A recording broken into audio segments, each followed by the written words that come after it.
দিনটা ছিল রবিবার আর আজ আমাদের পাড়ার পিকনিকও ছিল।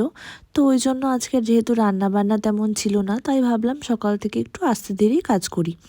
তো প্রথমে আমি ব্রাশ করে জলটা ভরে নিচ্ছিলাম, খাবার জলগুলো। তো তারপরে টুকটাক ঘরের কাজগুলো আমি কমপ্লিট করে নিয়েছিলাম আর চলে এসেছিলাম আমি তারপরে রান্নাঘরে।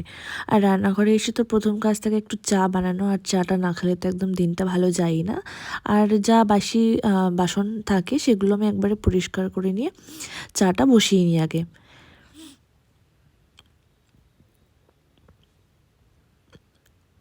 তো আমাদের জন্য চা বসিয়ে নিয়েছিলাম আর মনার জন্য করে নিয়েছিলাম এখানে ম্যাগি, আর আমার শ্বশুরের জন্য লিকার। তো সবার যে যেটা খায় সকালবেলা সেটাই আগে করে নিই।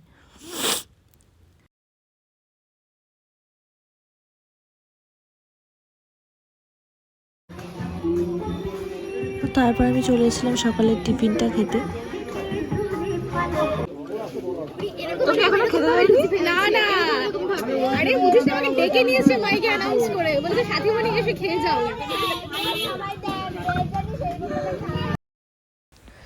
আর সকালে টিফিনে ছিল হচ্ছে আলুর তরকারি আর লুচি।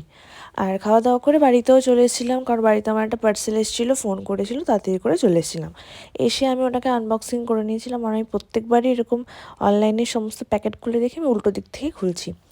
তো ওটাকে খুলে নিয়েছিলাম। আর এটা এসেছিলো আমার একটা কিচেন র্যাক, আর ওটাকে আমি নিয়ে আবার গুছিয়ে রেখে হয়েছিলাম। তো তারপর আমি স্নান করে রেডি হয়ে চলে গেছিলাম আবার পিকনিকের ওখানে।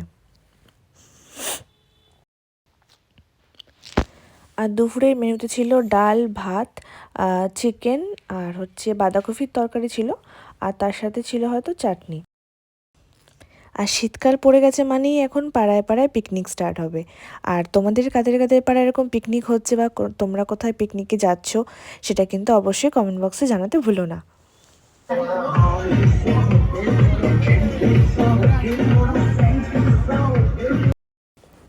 যেহেতু বেলা হয়ে গেছিলো অনেকটা খেতে দুপুরবেলা, তো তারপর একটু ঘুমিয়ে রেস্ট নিয়ে চলে এসেছিলাম রাতের খাবার খেতে।